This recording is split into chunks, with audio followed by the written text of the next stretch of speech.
ಜಟಕಾ ಬಂಡಿ. ಜೀ ಕನ್ನಡದ ಸಮಸ್ತ ವೀಕ್ಷಕರಿಗೆ ಬದುಕು ಜಟಕಾ ಬಂಡಿಗೆ ಪ್ರೀತಿಯ ಸ್ವಾಗತ. ನಿಮ್ಮ ಮಾಲವಿಕಾ ಮಾಡುವ ನಮಸ್ಕಾರ. ಪ್ರೀತಿಯ ವೀಕ್ಷಕರೇ, ಈಗಾಗಲೇ 3 ಕಲಾವಿದರ ಅಭಿನಯವನ್ನ ನಾವು ನೋಡಿದ್ದೀವಿ. ದಿವಂಗತ ನಟ ಸಾರ್ವಭೌಮ ಡಾಕ್ಟರ್ ರಾಜ್ಕುಮಾರ್ ಎಲ್ಲೋ ಮತ್ತೆ ಬಂದ್ರೇನೋ ಅಂತ ಭಾಸವಾಗುವಷ್ಟು ಅವರನ್ನ ಅನುಕರಿಸಿದಂತಹ ಮುನಿಕುಮಾರ್ ಅವ್ರನ್ನ ಮಾತಾಡ್ಸೋಣ ಬನ್ನಿ. ಇದು ವೃತ್ತಿಯ ಅಥವಾ ತಮಾಷೆಗೆ ಮಾಡ್ತಾ ಇದ್ದಾರಾ ಅಥವಾ ಹವ್ಯಾಸವ ಏನು ಅವರಿಂದ ಕೇಳಿ ತಿಳಿಯೋಣ. ಅವರ ಕುಟುಂಬ ಇದ್ರ ಬಗ್ಗೆ ಏನು ಅನ್ಕೊಳ್ಳುತ್ತೆ ಅದನ್ನು ಕೂಡ ನಾವು ಮಾತನಾಡಿ ತಿಳ್ಕೊಳ್ಳೋಣ ಬನ್ನಿ ಇವತ್ತಿನ ಬದುಕು ಜಟಕಾ ಬಂಡಿಯಲ್ಲಿ. ಮೊದಲಿಗೆ ನಾನು ಮುನಿಕುಮಾರ್ ಅವರಿಗೆ ಸ್ವಾಗತವನ್ನ ಬಯಸ್ತಾ ಇದ್ದೆ.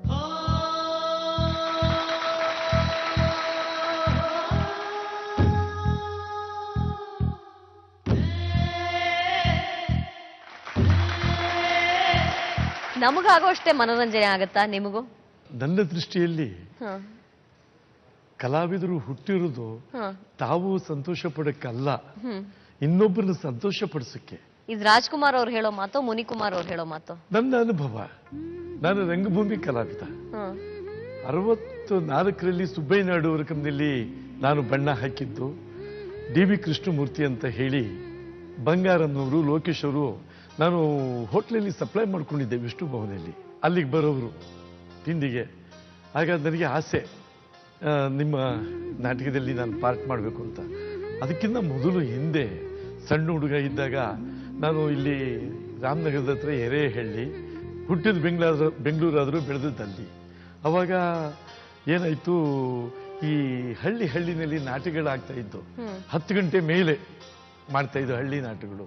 ಅವಾಗ ನಾನು ಓಡೋಗ್ಬಿಡ್ತಿದ್ದೆ. ಸುಮಾರು 7-8 ವರ್ಷದ ಹುಡುಗ 10 ಕಿಲೋಮೀಟ್ರ್ 15 ಕಿಲೋಮೀಟ್ರ್ ಓಡೋಗ್ಬಿಡ್ತಿದ್ದೆ ಆ ನಾಟಕ ನೋಡೋಕ್ಕೆ. ಅಲ್ಲಿ ಹೋಗೋದು, ಅವರೆಲ್ಲ ಬಣ್ಣ ಹಾಕೊಂಡು ಪಾರ್ಟ್ ಮಾಡ್ತಾ ಇದ್ದೆ. ನನ್ನ ಪರಿಚಯ ಇಲ್ಲ ಏನು. ಅಲ್ಲಿ ಬಣ್ಣ ಇರೋದು, ತಗೊಳ್ಳೋದು, ಹಚ್ಕೊಡೋದು. ಮತ್ತೆ ಯಾವ ಪಾರ್ಟ್ ಮಾಡ್ತಾ ಇದ್ರಿ ನೀವಲ್ಲಿ? ನಾನು ಕಂಪನಿ, ನಂದೇ ಸ್ವಂತ ಕಂಪನಿನೂ ಇತ್ತು. ನಾಟಕಗಳಲ್ಲಿ ಅಂದ್ರೆ ಎಲ್ಲರಂತೆ ಅಭಿನಯಿಸ್ತಾ? ಇಲ್ಲ. ಮೊದಲು ಹುಡುಗನಾಗಿದ್ದಾಗ ಅವರೆಲ್ಲ ಬಣ್ಣ ಹಾಕೊಂಡು ಪಾರ್ಟ್ ಮಾಡಕ್ ಹೋದ್ರೆ ನಾನು ಹಚ್ಕೊಂಡು ಈ ಇದಿರೋದು ನೋಡಿ, ಸಮಯ ಸಂದರ್ಭ, ಆ ಪರದೆ ಎಳೆಯೋದು ಬಿಡೋದು. ಆ ಟೈಮ್ನಲ್ಲಿ ಟೈಮ್ ಸಿಕ್ಕಿದಾಗ ಹಳ್ಳಿ ನಾಟಕದಲ್ಲಿ 10 ನಿಮಿಷ ಟೈಮ್ ಇಟ್ಬಿಡೋರು. ಅವಾಗ ಹೋಗಿ ನಾನು ಪೀರ್ ಬೀಡಿ ಕರಿಯಂ ಬೀಡಿ ಬಿಡುಗುಮ್ ದೈಕಳಿಗೆ ಸೇರಕ್ಕಿ ಪಾವ್ ಬೆಣ್ಣೆ ಪೇಟೆ ಹೈಕಳಿಗೆ ಅಂತ ಹಾಡ್ತಿದ್ದೆ. ಹಾಡ್ತಿದ್ದೆ. ಒಬ್ರು ಯಾರು ಕೋಲ್ತಂಡು ಮುಂದೆ ಓಡೋಗ್ಬಿಟ್ಟೆ. ಅಂದು ಓಡೋದವನು ಓಡಿ 62ರಲ್ಲಿ ಬೆಂಗಳೂರಿಗೆ ಬಂದೆ. 64ರಲ್ಲಿ ಸುಬ್ಬಯ್ಯ ನಾಯ್ಡು ಅವ್ರ ಕಂಪನಿಯಲ್ಲಿ ಬಣ್ಣ ಹಾಕಿದೆ. ಬಣ್ಣ ಹಾಕಿದ್ದ ಅದ್ಭುತ. ಹೇಗೆ ಗೊತ್ತಾ, ಬಂಗಾರಮ್ಮನವರು ನನಗೆ ಒಂದು ಪಾರ್ಟ್ ಕೊಟ್ಟರು, ಸಿಪಾಯಿ ಪಾರ್ಟು. ಹೀಟಿ ಹಿಡ್ಕೊಂಡು ನಿಂತಿದೆ, ಹೋಗಿ ಹೇಳಬೇಕು. ನಾನು ಹೇಳಿದ ಮಾತನ್ನ ಇನ್ನೊಬ್ಬರು ಹೇಳ್ಬಿಟ್ಟು ಬಂದ್ಬಿಟ್ರು. ಬಣ್ಣ ಹಾಕೊಂಡು ಹೀಟಿ ಇಟ್ಕೊಂಡು ಸಿಪಾಯಿಯಾಗಿ ನಿಂತಿದ್ದೀನಿ. ನನಗೀಗ ಕನ್ಫ್ಯೂಷನ್ ಆಗ್ತಾ ಇದೆ. ಈಗ ಮಾತಾಡ್ತಾ ಇರೋ ರಾಜ್ಕುಮಾರ್ ಮುನಿಕುಮಾರ್ ಅಂತ, ನೀವು ನಿಮ್ಮ ಹಾಗೆ ಮಾತಾಡಕ್ ಬರುತ್ತೋ ಅಥವಾ ನೀವು ಅದನ್ನ ಮಾತಾಡೋದು? ನಾನು ಹೀಗೆ ಮರ್ತೇ ಹೋಗ್ಬಿಟ್ಟಿದ್ದೀರಾ? ಅಲ್ಲ, ನಾನು ಹುಟ್ಟು ತಾಯಿ ಹೀಗೆ. ನನಗೆ ಇದಕ್ಕೆ ಕಾರಣ ಹೇಳ್ತೀನಿ. ನಂದು ಸ್ವಂತ ಹಿರಿಯೂರಿನಲ್ಲಿ ಕಂಪ್ನಿ ಇತ್ತು. ಗೌಡ್ರ ಗದ್ದಲ ನಾಟಕದಲ್ಲಿ ನಾನು ಹೀರೋ ಮಾಡ್ತಾ ಇದ್ದೆ. ಆ ಹೀರೋ ಮಾಡುವಾಗ ನಾನು ಒಂದು ಸನ್ನಿವೇಶ ಬರೋದು, ಹೀರೋಯಿನ್ನು ಏನು ಹೇಳೋರು, ಗೌಡನ ಮೇಲೆ ನೀವು ಕೈ ಮಾಡಬಾರ್ದು ಅಂತ ಪ್ರಮಾಣ ಮಾಡಿಸ್ಕೊಡ್ತಾರೆ. ಅವಾಗ ಗಂಗಾ ಹಿಂಗೆ ಹೊಡೆದ ತಕ್ಷಣ 10 ನಿಮಿಷ ಕ್ಲಾಪ್ಸ್ ಬರೋದು. ಓ ರಾಜ್ಕುಮಾರ್ ಅಂತ. ಇದು ಮೊಟ್ಟ ಮೊದಲು ನನಗೆ ಮಾಡಿದ್ದೋ ಗೊತ್ತಿಲ್ಲದೆ ಮಾಡ್ತಾ ಇರೋದು? ಗೊತ್ತಿಲ್ಲದಾಗೆ ಮಾಡ್ತಾ ಇದ್ದೆ. ಆದ್ರೆ ಯಾವಾಗ ನೋಡಿದ್ರಿ ನೀವು ಮೊದಲು ಪರದೆ ಮೇಲೆ? ಇಲ್ಲ, ಪರದೆ ಮೇಲೆ ನೋಡಿದ್ದೀನಿ, ಹತ್ರದಲ್ಲೂ ನೋಡಿದ್ದೀನಿ. ಹತ್ರದಲ್ಲಿ ಬಿಟ್ಬಿಡಿ, ಪರದೆ ಮೇಲೆ ಮೊದಲು ನೋಡಿದ್ದೆ. ಅಲ್ಲ, ಯಾವಾಗ್ಲಿಂದ ಈ ಅನುಕರಿಸೋದಕ್ಕೆ ಯಾವಾಗ್ಲಿಂದ ಪ್ರಾರಂಭ ಮಾಡಿದ್ವಿ? ಅದಕ್ಕೆ ಒಂದು ಕಾರಣ ಆಯ್ತು. ಈ ರಮೇಶ್ ಭಟ್ ಅವರು ನಾನು ಒಂದು ಕಡೆ ನಾಟಕಕ್ಕೆ ಹೋಗಿದ್ದು, ಕೊಂಡು ತಂದ ಗಂಡ ಅಂತ ಹೇಳಿ, ಮೈಸೂರಿಂದ ಆಚೆ. ಅಲ್ಲಿ ನಾನು ಹೀರೋ, ಅವರು ವಿಲ್ಲನ್ನು, ರಮೇಶ್ ಭಟ್ ಸರ್ ಅವರು. ಸರಿ, ನಾನು ಅವತ್ತು ಕಾರ್ಯಕ್ರಮ ಒಂದು ಸನ್ನಿವೇಶ ಏನಾಯ್ತು ಅಂದ್ರೆ, ನಾನು ತುಂಬಾ ದಿವಸ ಆಗಿತ್ತು ನಾಟಕ. ನಾನು ಜಿಬ್ಬನ್ನ ತೆಗೆದು ಹಾಕ್ಬಿಟ್ಟು ಕಚ್ಚೆಲೆ ಕುಳಿತಿದೆ. ಸರ್ ಪಾರ್ಟ್ ಬರ್ತು ಮುನಿಕುಮಾರ್ ಅವರೇ ಅಂದ್ರು. ದಡನ ಎದ್ದು ಮಾಡಿದೆ, ಕುಡುಗೋಲು ತಗೊಂಡು. ಆ ಸನ್ನಿವೇಶ ಸ್ವಲ್ಪ ಜಗಳ ಸನ್ನಿವೇಶ. ಕುಡುಗೋಲು ತಗೊಂಡು ನುಗ್ಗಿದಾಗ ರಮೇಶ್ ಭಟ್ ಅವರು ಜರುಗ್ಬಿಟ್ರು, ಹಿಂದೆ ಹೋಗ್ಬಿಟ್ರು. ಅದು ಅವ್ರಿಗೆ ಏನು ಅನಿಸ್ತೋ ಏನೋ, ಬಂದರು. ಅವತ್ತು ನಾಟಕ ಮುಗಿದ ಮೇಲೆ 11 ಗಂಟೆಗೆ ರೂಮಿಗೆ ಕರೆಸಿದ್ರು. ಏನ್ರಿ ನೀವು ರೀ, ಎಲ್ಲ ರಾಜ್ಕುಮಾರ್ ಅವರಾಗೆ ಅಭಿನಯ ಮಾಡ್ತೀರಿ, ಆಕ್ಟಿಂಗು, ಡೈಲಾಗ್ ಡೆಲಿವರಿ ಎಲ್ಲ ಇದೆ.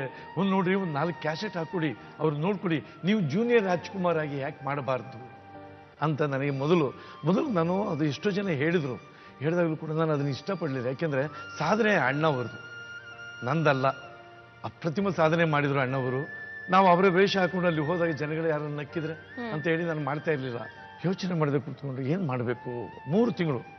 ಆಗ ಒಂದು ಕಲಾವಿದರಿಗೆ ಒಂದು ಆಶ್ರಯಧಾಮ ಮಾಡಿದರೆ, ನಾನು ಸುಮ್ಮನೆ ಒಂದು ಆಶ್ರಮ ಕಟ್ತೀನಿ ಅಂತ ಹೋದರೆ ಜನ ನಕ್ಬಿಡ್ತಾರೆ, ಕಲಾವಿದರು ಬಿಡ್ತಾರೆ ನನ್ನ ಅಂತ ಹೇಳಿ ವಿಚಾರ ಮಾಡಿ ಒಂದು ಯೋಚನೆ ಮಾಡಿದೆ. 1 ವರ್ಷ 94 ಪೂರ್ತಿ ನಾನು ದುಡಿಯೋದು, ತಂದಿಡೋದು, ಆ ದುಡ್ಡಿನಲ್ಲಿ ಒಂದೊಂದು ಬೆಳ್ಳಿ ಕಿರೀಟ ಮಾಡಿಸೋದು. 7 ಬೆಳ್ಳಿ ಕಿರೀಟ ಮಾಡಿಸಿದೆ. ರಾಜ್ಕುಮಾರ್ ಅವರಿಗೆ, ಬಿ ಸರೋಜದೇವಿ ಅವರಿಗೆ, ಬಾಲಗಂಗಾಧರ ಸ್ವಾಮಿ ಅವರಿಗೆ, ವಿಜಯ ರಾಘವೇಂದ್ರ ಅವಾಗ ರಾಜ್ಯ ಪ್ರಶಸ್ತಿ, ರಾಷ್ಟ್ರ ಪ್ರಶಸ್ತಿ ತಗೊಂಡಿದ್ರು ಬಾಲನಟರಾಗಿ ಅವರಿಗೆ. ಆಮೇಲೆ ಗುಡಿಗೇರಿ ಬಸವರಾಜ್ ಅವರಿಗೆ, ಚಿಟ್ಟಾಣಿ ರಾಮಚಂದ್ರ ಹೆಗ್ಡೆ ಅಂತ ಹೇಳಿ ಯಕ್ಷಗಾನ ಕಲಾವಿದರು. ನಾನು ಎಲ್ಲರನ್ನೂ ಆರಿಸ್ಕೊಂಡೆ. ಎಲ್ಲ ಬಂದರು, ಅಣ್ಣವ್ರು ಬಂದರು, ಎಲ್ಲರೂ ಆಯಿತು. ಬೆಳ್ಳಿ ಕಿರೀಟ ಸನ್ಮಾನ ಮಾಡಿದೆ. ಅಣ್ಣವರೇ, ನಾನು ಒಂದು ಆಶ್ರಯಧಾಮ ಕಟ್ಟಬೇಕು ಅಶಕ್ತ ಕಲಾವಿದರಿಗೆ, ಏನು ಮಾಡೋದು? ಹೌದೌದು, ಒಳ್ಳೆ ಉಪಾಯ ಅಂತ ಹೇಳಿದ್ರು. ಹೇಳಿದ ಮೇಲೆ ಅವರು ನಾವು ಏನಾದರೂ ಸಹಾಯ ಮಾಡ್ತೀವಿ ಅಂದರು. ಆದರೆ ಇವತ್ತಿನವರೆಗೂ ನಾನು 94 ನಾನು ಶುರು ಮಾಡಿದ್ದು, ಇವತ್ತಿನವರೆಗೂ ನಾನು ಯಾರಿಗೂ ಡೊನೇಷನ್ ಕೇಳಲಿಲ್ಲ.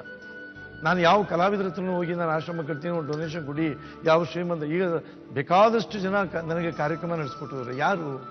MLAಗಳು ಮತ್ತು IAS ಆಫೀಸರು, IPS ಆಫೀಸರು ನನ್ನ ಕಾರ್ಯಕ್ರಮ ನಡೆಸ್ಕೊಟ್ಟವ್ರೆ. ನಾನು ಹೋಗೋದು, ನಮಸ್ಕಾರ ಸರ್, ನನಗೊಂದು ಕಾರ್ಯಕ್ರಮ ಬೇಕು, ಈ ಥರ ಆಶ್ರಮ ಕಟ್ತಾ ಇದ್ದೀನಿ, ನನಗೇನಿಲ್ಲ, ಒಂದು ಸ್ವಲ್ಪ ಟಿಕೆಟ್ಸ್ ಕೊಡ್ತೀನಿ, ಅಷ್ಟು ಮಾಡಿಕೊಟ್ರೆ ಸಾಕು. ಈ ಟಿಕೆಟ್ ಮುಖಾಂತರ ಮಾರಿ ಮಾರಿ ಮಾರಿ 2 ಎಕರೆ ಜಾಗ ತೊಗೊಂಡಿದ್ದೀನಿ. 50 ಜನ ಕಲಾವಿದರು ಮಲಗಬಹುದು. ಇಷ್ಟಕ್ಕೆಲ್ಲ ಕಾರಣ ಯಾರು? ನನ್ನ ಧರ್ಮಪತ್ನಿ. ಯಾಕೆ ಕಾರಣ ಅಂದರೆ, ನಾನು ಅವಾಗ ಎಷ್ಟು ಕಷ್ಟದಲ್ಲಿದ್ದೆ ಅಂದರೆ, ನನಗೇನೂ ಬೇಡ, ಒಂದು ಮೈಕ್ ಸೆಟ್ 200 ರೂಪಾಯಿ ಬಾಡಿಗೆ, 200 ರೂಪಾಯಿ ಕೊಡಿ, ಕಾರ್ಯಕ್ರಮ ಮುಗಿದ ಮೇಲೆ ನನಗೆ ಒಂದು ಊಟ, ನಮ್ಮ 15 ಜನ ಕಲಾವಿದರಿದ್ದೀವಿ ಅನ್ನೋದು.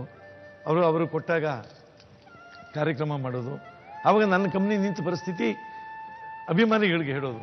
ಆಗ ಹೀಗೆ ಹಿಡ್ಕೊಂಡು ಜೋಳಿಗೆ ನಾವು ಹೊರಟ್ರೆ ಬಟ್ಟೆ ಹಿಡ್ಕೊಂಡು 5 ರೂಪಾಯಿ, 10 ರೂಪಾಯಿ, 100 ರೂಪಾಯಿ ಎಲ್ಲ ಹಾಕೋದು.